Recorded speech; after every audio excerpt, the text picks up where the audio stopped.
ஒரே சிரிஞ்சில் போதை ஊசி செலுத்திக் கொண்டதன் மூலம் ஆட்கொள்ளி நோயான எய்ட்ஸால் பாதிக்கப்பட்டவர்கள் பயன்படுத்தியதாக கூறப்படும் போதை ஊசிகளும் சிரிஞ்சுகளும் குப்பை மேடுகளில் இருந்து கண்டெடுக்கப்பட்ட காட்சிகள்தான் இவை.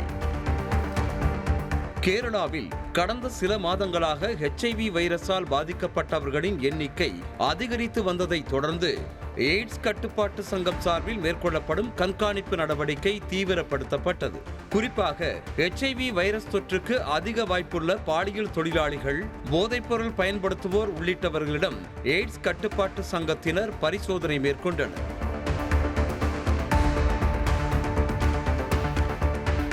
அதில் மலப்புரம் மாவட்டம் வளாஞ்சேரி பகுதியைச் சேர்ந்த ஒருவருக்கு எய்ட்ஸ் நோய் பாதிப்பு இருப்பது கண்டறியப்பட்டது.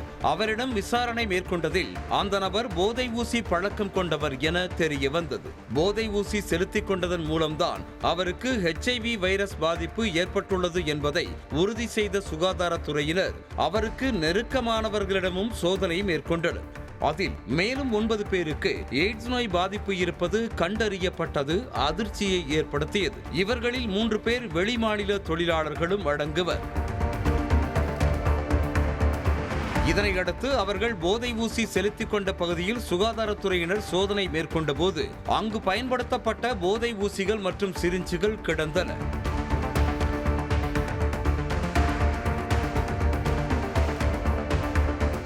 போதை பழக்கத்திற்கு அடிமையான இவர்கள் சிரிஞ்ச் மூலமாக உடலில் போதை மருந்தை செலுத்திக் கொண்டதும், ஒரே சிரிஞ்சை பயன்படுத்தி பலரும் போதை ஊசி செலுத்திக் கொண்டதாலும் இந்த 10 பேரும் HIV நோய் தொற்றுக்கு ஆளாகியிருப்பதும் விசாரணையில் தெரிய வந்தது. இதனையடுத்து அந்த 10 பேர்களையும் கண்காணிப்பு வளையத்திற்குள் கொண்டு வந்த சுகாதாரத்துறையினர் அவர்களது குடும்பத்தாரிடமும் அவர்களுக்கு நெருக்கமாக இருந்தவர்களிடமும் மருத்துவ பரிசோதனை மேற்கொண்டு வருகின்றனர்.